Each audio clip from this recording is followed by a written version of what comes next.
both Lola and I to talk about emotional connection and trying to help our businesses and all of the people who are really working so hard out there these days and trying to make these things run and make their organizations run. And hopefully we'll have a few things to say that you might find helpful.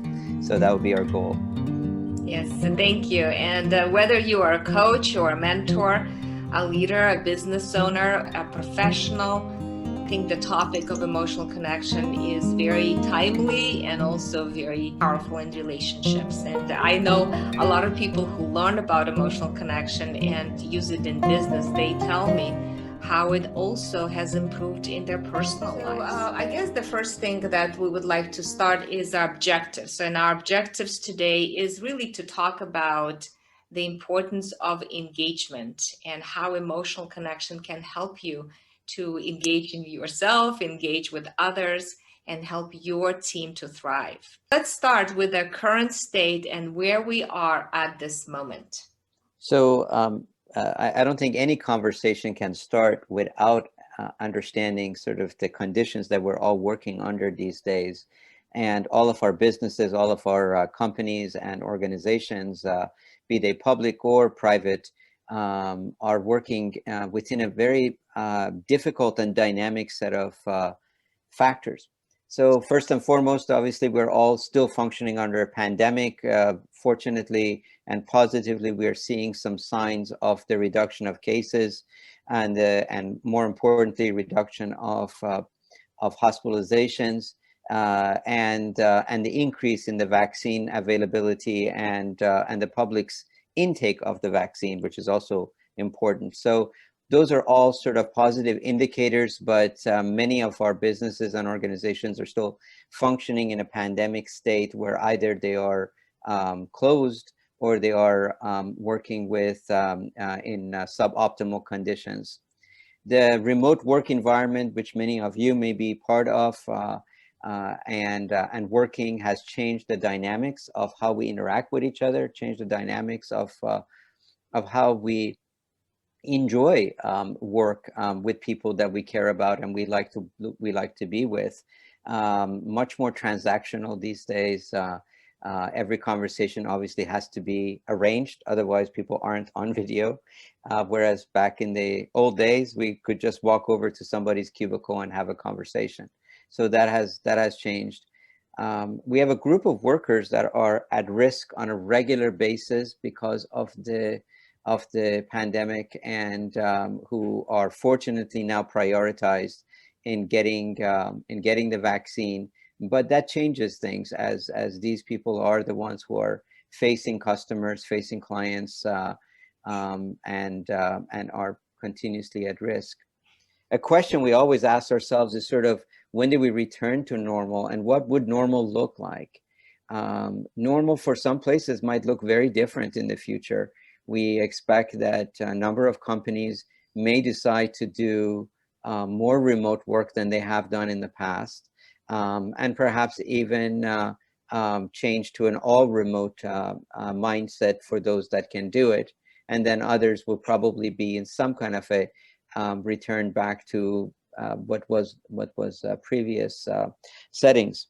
The business dynamics are never ending. They're always there. The challenges of Wall Street, the challenges of Main Street. If Apple is doing great, it doesn't mean that the restaurant right next door is not closing. It in fact is, because of lack of customers and the restrictive environment that they're functioning in. And we always are fighting the challenges with growth that come to any business. And then again, these are very difficult and uncertain times. Competition has changed. As we think about competition today, we think about it in a very different way, both globally and nationally and locally, as businesses have gone out of business or have new businesses have come in as part of what's happened in the last couple of years. The last point, I want to just take a couple of seconds and really talk about this, is about the fact that while this is important in many organizations, I think for the first time we're seeing this come up in all kinds of organizations and businesses, where the retention of talent and engagement of employees is ever more critical in an environment that's remote, in an environment that's full of risk, and in an environment where people are under a lot of pressure, both from the management side as well as from the employee side. Whether it's HBR, Harvard Business Review, or McKinsey, or any of the other sort of bellwether documents and publications that talk about business items, this is an important item that continuously comes up, and something that relates very directly to what we're talking about today. So we want to talk a little bit about the disengagement that Lola started with. I really understand how difficult it is, and I see the clients are struggling with connecting with each other and really dealing with this pandemic. I see the crisis of disengagement across organizations. Thinking of the disengagement statistics, less than 40% of employees are really engaged at work. The disengagement has increased over time. In 2018, the Gallup poll showed 34% of employees disengaged. And now it reports 54% of people disengaged. Also, we have statistics that shows that 85% of employees deal with conflict at some level on a daily basis. One of the things that, Lola, if I may interrupt, is that conflict for many people is seen as, two people having a difference of opinion, or having a strong difference of opinion, having maybe verbal fights at work, or strong interactions with each other. Conflict, yes, of course, that's conflict, but there's also many other aspects of conflict that I think is important to put out there for our audience to recognize. When someone shows up and simply does not participate in whatever is happening holistically for your business, they are in a conflict, maybe with someone, or with the business, or with people. When someone walks out of a meeting, they are in a conflict. When someone gives very elementary answers to something where you really want a deeper connection, that's a conflict. So these are all ways in which people deal with conflict. Some people become aggressive, and some people become very withdrawn. One of the things I used to see when I looked at my team and my group of people, were how many people would say to me, well, I'm just going to put my head down and get my work done. Well, when someone says that to me, that's a big sign that they're actually in conflict. And that's the time when I need to sit down with that person and say, okay, so what's going on? Let's talk about what's happening. So it's just important that we realize conflict has many faces. Yes, and it's a great distinction. I mean, what you're sharing in terms of, you can see active conflict, and you can see a conflict underneath, right, behind it, where people don't really talk about it, they avoid it, they get busy. And what sometimes we don't recognize is how people impact each other when they don't respond, or when they turn away. These like minor things that we get noticed. And the boss, actually, the leader, carries the biggest weight. People look up to the boss on how they react and how do they respond on emotional level. Very important point, that the boss's reaction to what is happening, and the boss's reaction to the conflicts that are occurring, changes the dynamics of the whole workplace as to how they will deal with the emotional fallout from conflicts or change. And just another dimension of conflicts is change. Anytime anything changes, it's a conflict in the brain, and we'll talk more about this in a couple of minutes. So, what is emotional intelligence? What is emotional connection, right? What is it? Because from our point of view, emotional intelligence is through emotional connection. But let's talk a little bit about what is emotional intelligence. You probably have heard about emotional intelligence model that Daniel Goleman talked about for the last 3 decades. And it talked about self-awareness, how you need to be able to be aware of your own emotions, and deals with self-management and self-control. It's teaching us controlling your emotions versus understanding emotions, social awareness. Are you able to be attuned with other person? Relationship management. How are you inspiring other people? So these four quadrants have been in our view, and in the business community talked about in the schools and universities. And now you see that people want employees or executives, leaders with emotional intelligence. You see it in their job requirements, you see it on the resumes. But are we actually becoming emotional? Do we know how to be emotionally intelligent? We all want to be self-aware. We all want to manage our self-control better and be more socially awareness and have better relationships. But do we know, do we have the map how to do that? And this is the problem that I have been experiencing in my work. And for the last 10 years, the problem is that we don't really have a map how to do those things. I was struggling myself working in my business or as a CEO, building companies. And you have this drama that is happening in the workplace, or you have the situation where people come late or disengage and you don't. I was struggling myself working in my business or as a CEO, building companies, and you have this drama that is happening in the workplace, or you have the situation where people come late or disengage and you don't know what is it that you need to do to reconnect them or to be emotionally engaged with them. So what emotional connection does, it really shows you a way of relating and being with people. Emotional connection is based not just on the notion of we need to control our emotions, but it is based on a theory and science of attachment that tells us that we are social bonding animals. Bonding is a key word here. And our biggest fear is loneliness. We can't handle loneliness. We want to be connected with people in our lives, especially with people we depend on. And we depend on people at work, whether it could be our clients, our customers, it could be our peers, our coworkers, and our bosses.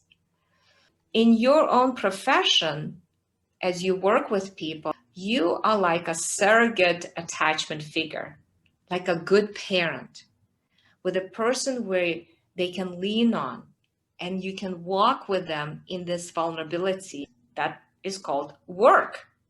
And every day when we come to work, we are vulnerable. We are vulnerable in making mistakes. We're vulnerable to make a wrong decision. And when you're able to walk with this person into those vulnerable places, holding their hand, not physically, but emotionally, you are creating a huge difference for them. Because is that really, if you think about attachment, the very essence of attachment, if you boil down to one thing, to the core, is, especially like if you think about this past year, it's kind of like struck me. In the end, what this vulnerability is about, and it makes it very difficult for us to deal with, it pushes our interactions to the core and gets stuck, is that aloneness. Aloneness, aloneness, aloneness. We are not wired to be alone. We're not wired to face life alone. And all of our nervous system is telling us is that when we become disconnected with people that we care about, that are important to us, our brain goes into panic. So emotional connection is our greatest source of safety, and it has a structure to it. One of the things that makes emotional connection hard sometimes, because there's a lot of emotions come up and there's a drama that happens in your office or with a client. And you need to be able to navigate through this drama into the emotions to co-regulate people's fears in a way that helps you to maintain your emotional balance and helps them to be back into balance. And this is where psychological safety comes in, is that you are learning how to be emotionally accessible, responsive, and engaged. And it really starts with knowing how to work with emotions. So in the process of emotional connection, and we call it EMC, the EMC provides you with a map that helps you to go into this drama and helps you to create this incredible arena for change where you can help them to be accessible and help yourself to be tuned into your emotions, clearly articulate emotions, learn the language of emotions, and really expand your emotional terrain so you can navigate through the wave of emotions that comes in. Because if you don't have a map and you have this drama happens in you, it's like you're being hit by a tsunami, and you need to be able to know how to put yourself back, slow things down, and go into that vulnerable place where people feel alone or disconnected in that moment. And so what I love about emotional connection really is when you create that pathway for people to connect, you start to see how people change each other. You see them being supportive, being encouraging, being open. You see them offering that secure connection with each other, and they start to grow. So through being responsive to emotions, knowing how to navigate it, knowing how to work with emotion, to repair this disconnection where you create these conversations where people can share their vulnerability, you start to create this arena, create the environment where people start to become safer with each other, stronger with each other, more enthusiastic with each other. So that's great. It's really is we're sort of laying the stages here. And there's the first stage of sort of disengagement, and as to how we start to work with disengagement, and we start to work with emotional connection, and start to create this kind of psychological safety. But where is it going to? So where we're driving to, where everybody is trying to drive to, every one of you is trying to drive yourself and your organization to, is a place we call thriving. It's often not given a proper name. It's probably not something you have on your manuals. You probably don't say our goal is to thrive, but it is your goal to thrive, because at the end of the day, what you want to do is to create an environment where maximum performance, resilience, and ingenuity are all together working in unison in dealing with changing business conditions. So what happens with thriving is that it's a step process, and part of what we hope that you will take away from today is that these steps are part of why emotional connection and all other work that you do are important. So as a first step, of course, thriving begins with the person, with an individual. And in an individual level, we are talking about a thriving person is an optimistic person, is someone who has confidence, who has tolerance for diversity and tolerance for uncertainty, two very different kind of tolerances. Tolerance for being emotionally connected and reflective. So when we are at a place where we have these aspects, we are in our best place for thriving, for being able to achieve our goals and objectives. At an organizational level, the indicators of thriving are an innovative organization, a creative organization, an inquisitive organization. So one of the oftentimes when I'm working with organizations or in my own previous work, I count how many times people ask what if questions. As many times as people ask what if questions, that tells me that I've got an inquisitive workplace, as opposed to a bunch of if-then statements which are made, which is a much more instructive kind of a place. how risk tolerant an organization is, how fluid is its organizational structure. Does it change? Is it capable of changing? Are people able to share their silos with each other? Is sales and engineering still two very different departments, or are they actually working together to deal with the changing conditions? And then the last space in here, or the highest level of thriving, is at the cultural level, either the culture of the organization, or we can look at it culture of our world. Culturally, when we are supportive and nourishing, as opposed to blaming and diminishing, or a zero-sum mindset. When we're supportive and nourishing and holistic, when we're trusting and respectful and collaborative and connected, is when we as a society are able to thrive. So those moments, we're in a thriving place. And that is our goal with all of this conversation. So with that in mind, we wrote a book, The Emotional Connection, the EmC strategy, and we're very confident and very excited in sharing this. Ramin, why don't you tell us a little bit about this book? Well, it's a little bit of a shameless plug about our book, but it's really one of the first books to connect emotional connection and leadership, and the importance of being and leadership being something that is expected and done by everyone in an organization, not just the people in management positions, and talking about the importance of resiliency in creating top performing teams and organizations. So we're very excited about that. We wanted to talk a little bit about what happens when conditions change. So we talked at the very beginning about our changing business conditions. Well, change happens sometimes as big as that, as a pandemic, and sometimes change happens in a small way where someone's job description has just changed, or someone has had a relationship, strong working relationship with another person, and all of a sudden there's a disconnect. So our brain interprets change, disengagement, or conflict in almost exactly the same way. It goes right to the same place, which is our amygdala, which has its purpose has always been to save us, to be the entity that allows us to survive.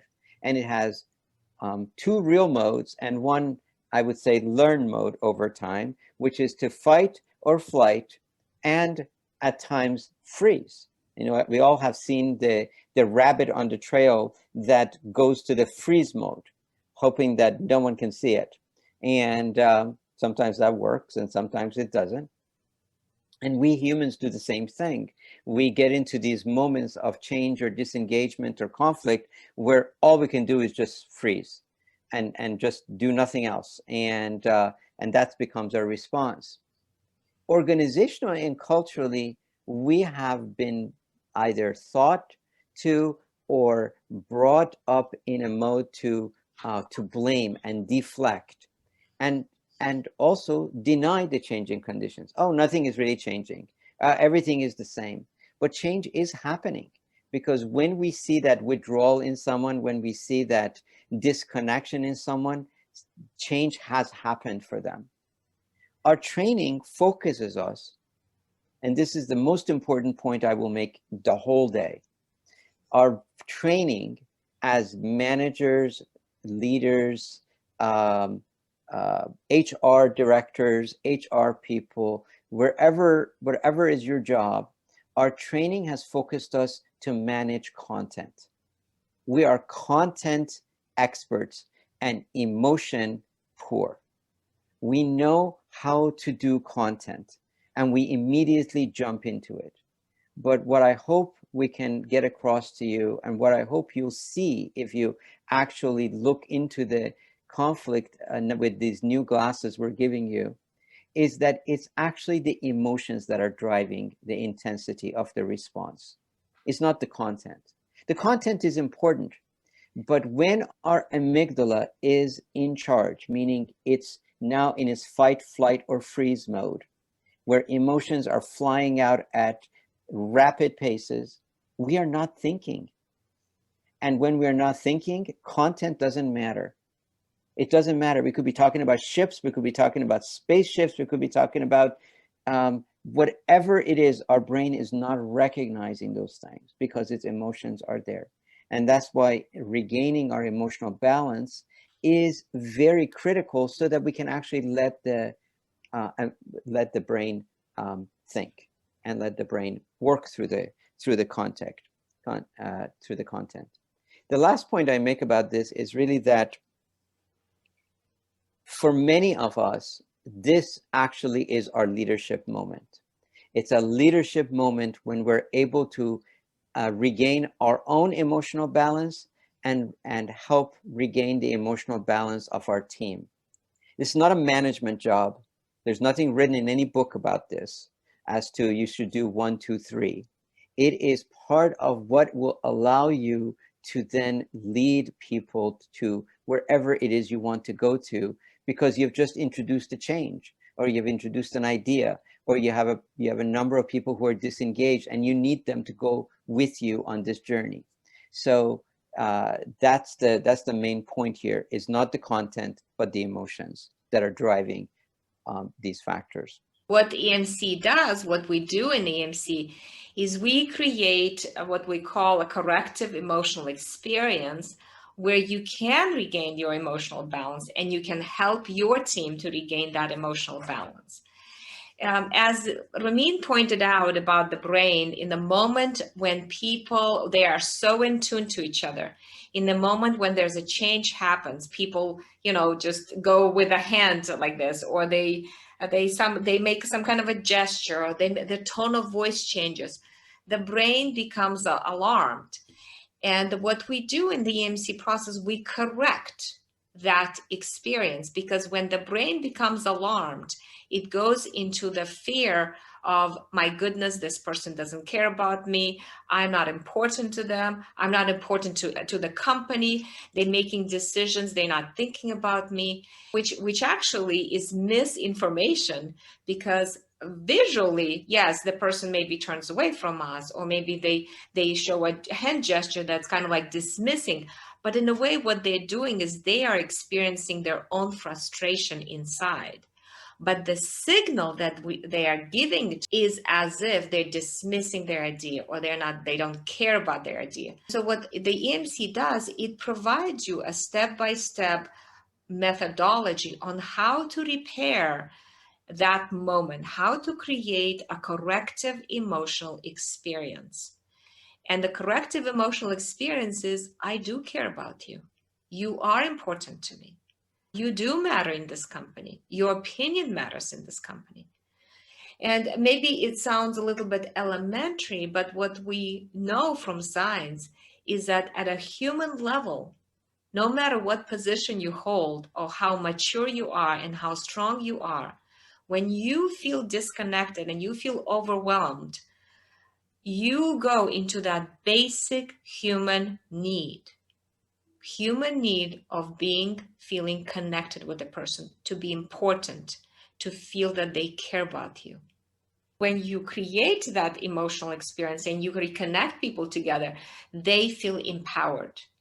They feel empowered by being able to be heard. They feel empowered by being able to articulate what is happening with them. They feel less overwhelmed. In fact, Lisa Feldman Bennett, she talks about when you are able to articulate your emotions in the most granular way, the most specific way, you start to feel less overwhelmed. And when your brain is feeling less overwhelmed, that is when you can be open to other options, ideas, perspectives. And one of the things we learned in the EmC process is that it is not just one person's problem. It is a system approach. It is a system approach. And what the system theory says, that if you want to change the system, a living system where people interact with each other, where they work together, you have to change the variables that organize that system. And of course, there are lots of variables that organize the system, but the one thing that organizes the system, and what the science shows overwhelmingly, is emotion.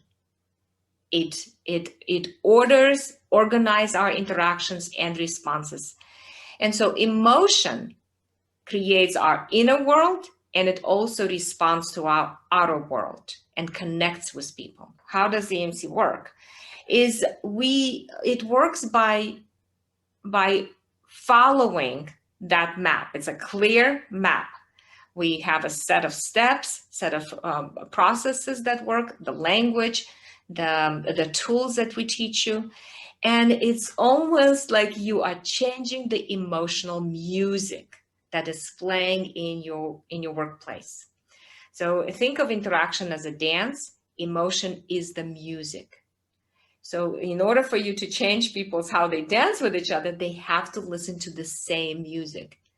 And this is what you do. You learn how to change that music, emotional music, so people can dance with each other, so they can hold each other, they can be supportive to each other. And so when you have that map, you start to create that connection with people. And the EmC is very collaborative and systemic. So in collaborative, in a way, it's not something that you're doing to people, you're doing with people. You're engaging them in this process. And actually, anyone can learn the emotional connection process, and because it's very predictable and it's very reliable. For example, like I said, I have done over 500 cases, and every single time I know when I walk into that room or when I start a session with the person, I know exactly where I'm going to take them and where they are and how I'm going to get them there to the connection. So let's talk about how does emotional connection impacts your business, and what does it mean for your business? Yeah, so we wanted to switch gear a little bit and just talk about the emotional connection conversation that we're having, and what's happening to you in your business, and the issues that you're dealing with. And for the sake of the conversation, we felt that there really are three aspects to any business. Aside from, of course, the content of that business and the work that has gone into building whatever it is that you're selling and or you're making or you are offering to people. The client-customer relation is, of course, quite critical. Engagement of employees to the extent that that is a challenge for all businesses is important, even more when the numbers are less in a smaller business. A large company might be able to afford to lose one or two or three people, but a small business can't. And the worst case is not to lose them, but have them be disengaged and just come to work every day. And the last aspect is really the growth and innovation that every business wishes to do in order to deal with its competition.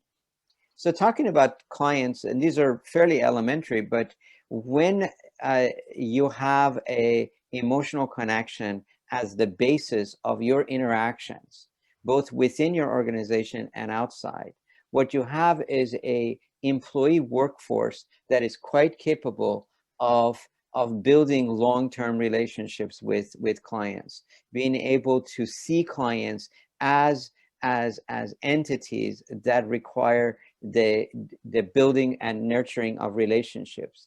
The trust and satisfaction, the trust of clients and satisfaction with your services will be at a higher level the more you are connected with them. And of course, loyalty, which as we compete in a variety of settings, loyalty becomes even more critical through building emotional bonds. We all can think of places where we go to because we like the people there. We connect with those people. They may not be the cheapest place. They may not be the easiest place to get to, but we'll go to that business because that business has built a bond with us.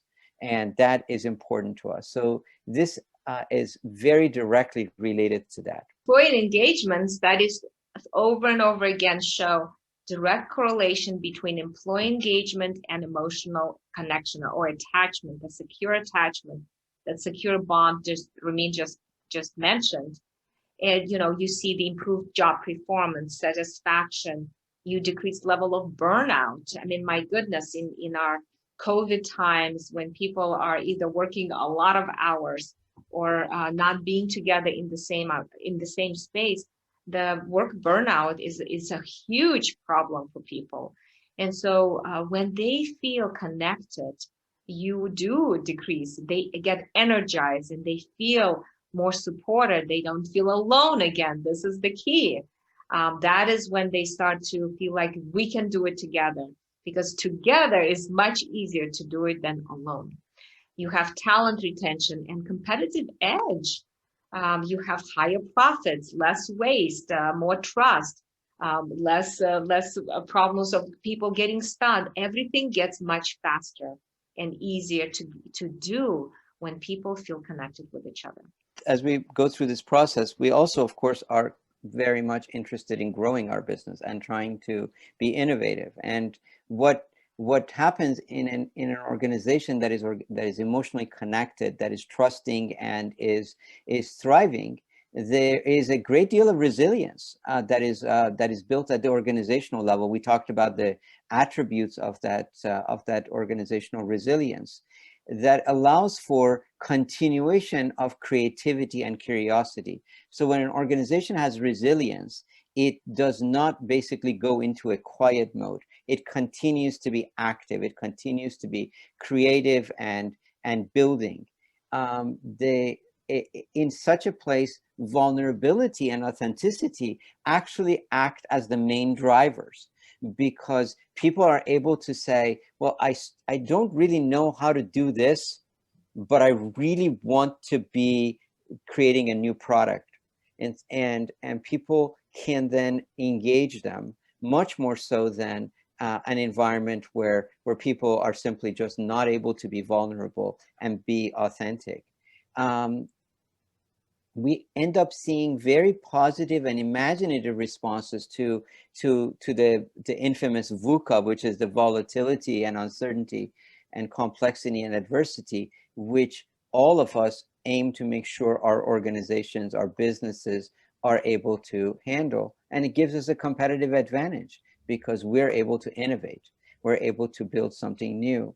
And we all can look around and see businesses that during the pandemic were able to do that. They pivoted. So we use the word pivot a lot these days. And they pivoted very quickly to become a different type of organization. We saw one today, in fact, just this morning. We heard that Johnson & Johnson and Merck are going to work together to produce more vaccines. So this may not be seem that remarkable to you, but you have to understand these two organizations have been competing with each other at the fiercest possible way, but yet they're able to pivot themselves in a way to actually form a partnership.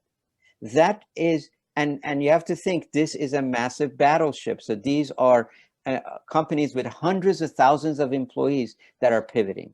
So it's actually very beautiful to see when people can do that to meet a common good, which is we need more vaccines. So, you know what I mean? As you're saying this, I have goosebumps to know that companies can pivot and can come together in such a difficult moment. That's really incredible. That's incredible. Sorry to interrupt. No, it's okay. So we want to talk a little bit about next steps and then give it a few minutes for Q&A. Okay. So the next steps is definitely we invite you to think about this topic of emotional connection, invite you to think, how can you become more emotionally intelligent? So you can create that safe space for people. You can be there for people, for each other. You can really understand and feel good about yourself. I mean, after every session, I feel like I'm energized. I'm not confused what I'm doing. I don't feel scared to go into a session or to help people. I know exactly what I'm doing and it feels great. I have this thrilling feeling like a new adventure every single time. So I invite you, and we invite you, Ramin and I, to think about that and maybe start to learn. We're going to offer you this EmC course, which is an introduction course, as a complimentary entry and invitation to see what this process is all about, and train your team members. Teach them the language of emotions. Make that space. Create a few minutes in the meetings where people can share their emotions on what's happened for them. And of course, know that 5% is knowledge and 95% is practice. You have to feel comfortable with it, and only you can be comfortable with if you practice. It's just like riding a bicycle. It's like dancing. If I teach you the steps in Argentine tango, for example, you're going to fall, or maybe you're going to trip. But as you learn slowly the steps and you practice and you integrate it in your daily conversations, I can assure you, you'll become much more attuned to yourself. You'll be much more attuned to others. You will see the change happening right in front of your eyes. And that's what happened for me. It's not an easy process to learn. I have to be frank about it. But I know in my heart, when I learned it, when I started using it, I knew in my heart this is the right way to do it. And what a better time to do it than now, when we are in this is a desperate situation, in frailty, where we can see how people struggle being alone. So it's a task of self versus others. It's important to engage yourself first. So this is your first step.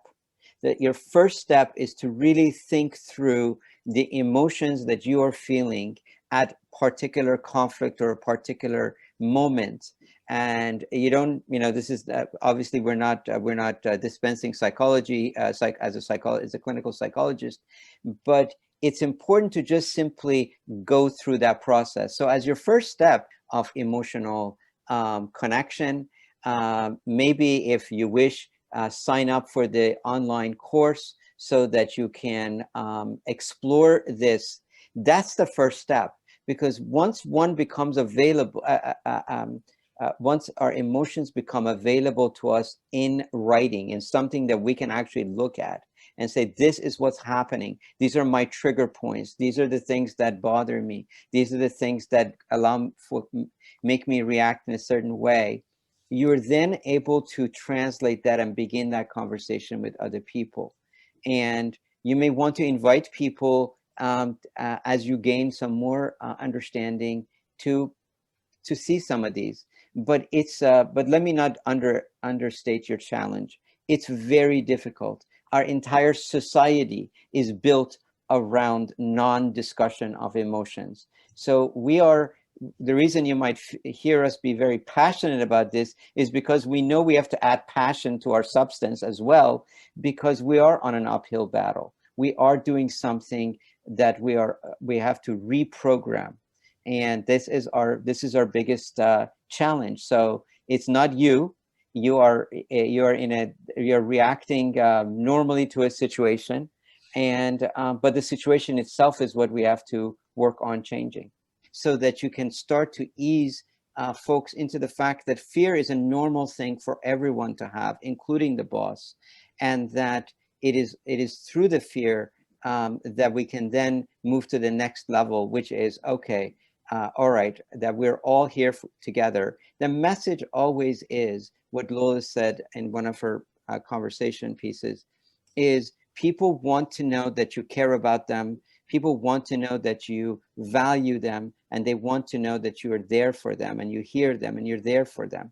So it's as long as any conversation includes those elements, you will have an easier time. But for myself, when I've had to deal with this kind of a thing, I've used a surrogate, like a third party, like something that I read about or something that's happening in the news or what have you, as a way of just having a conversation about it and bringing out those kinds of moments where there can be some amount of psychological safety for people to have this conversation. So that's in addition to what Lola was suggesting. So we want to thank you so much for being here. We really enjoyed our time together.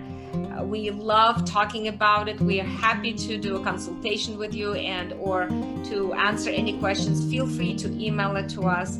we love to continue our conversation. Thank you so much for being here. Thank you. Great. Thank you. Thank you. Thank you.